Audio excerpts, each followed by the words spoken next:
प्रेरित चरित्र अध्याय 25। कैसर से पौलुस की अपील।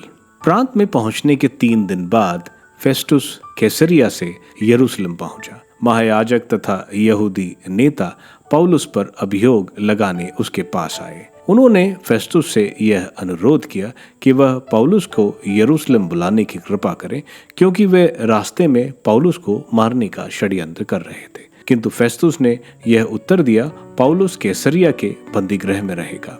मैं स्वयं शीघ्र ही यरूशलेम से चला जाना चाहता हूँ, इसलिए आप लोगों के मुख्य अधिकारी मेरे साथ चले। यदि उस व्यक्ति ने कोई अपराध किया है तो वे उस पर अभियोग लगाएं। फेस्तुस अधिक से अधिक 8-10 दिन उनके बीच रहकर कैसरिया गया और दूसरे दिन अदालत में बैठकर उसने पौलुस को बुला भेजा।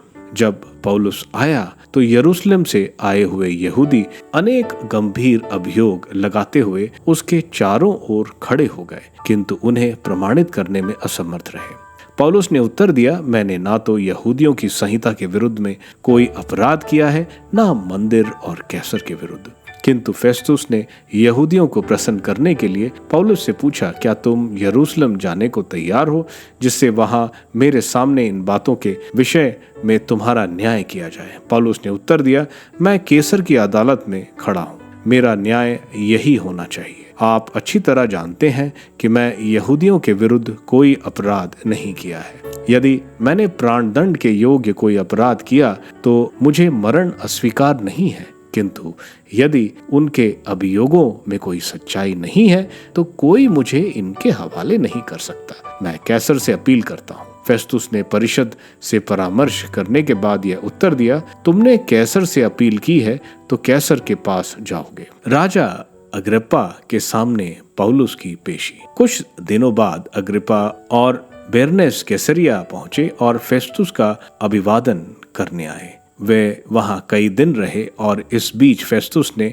पौलुस का मामला राजा के सामने प्रस्तुत करते हुए कहा, फेलिक्स यहाँ एक व्यक्ति को बंदीगृह में छोड़ गया है।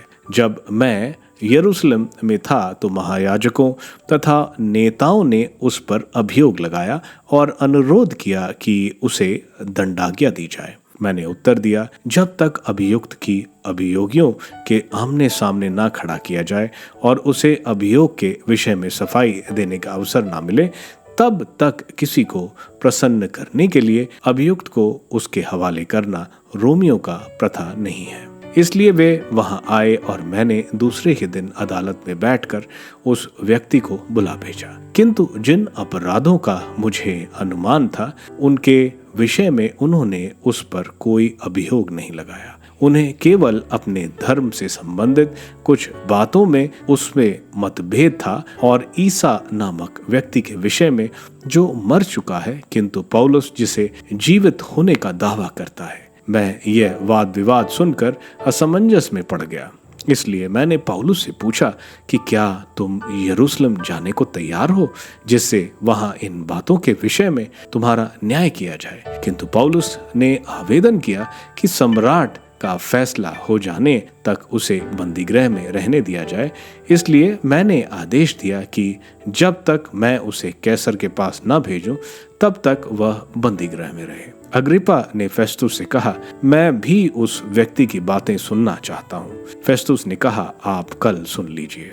दूसरे दिन अग्रिप्पा और बेरनीस ने बड़ी धूमधाम के साथ आकर सेना नायकों तथा प्रतिष्ठित नागरिकों के साथ सभा भवन में प्रवेश किया। फेस्तुस के आदेशानुसार पौलुस को प्रस्तुत किया गया। फेस्तुस ने कहा, महाराज अग्रिप्पा और यहाँ उपस्थित सज्जनों, आप लोग इस व्यक्ति को देखिए जिसके संबंध में यरूशलेम में भी और यहाँ भी समस्त यहूदी समुदाय मुझसे मिलने आया और ऊंचे स्वर से चिल्लाता रहा कि यह व्यक्ति अब जीवित रहने योग्य नहीं है। किंतु मैंने इसमें प्राणदंड के योग्य कोई अपराध नहीं पाया और जब इसने सम्राट से अपील की तो मैंने इसे भेजने का निश्चय किया। सम्राट को इसके विषय में कुछ लिखने की कोई निश्चित सामग्री मेरे पास नहीं है, इसलिए मैंने इस आशा से आप लोगों के सामने और महाराज अग्रिप्पा विशेष रूप से आपके सामने इसे उपस्थित किया है, जिससे जांच के बाद मुझे कुछ लिखने का आधार मिल जाए। किसी बंदी को भेजना और उस पर लगाए अभियोगों का उल्लेख नहीं करना मुझे असंगत लगता है।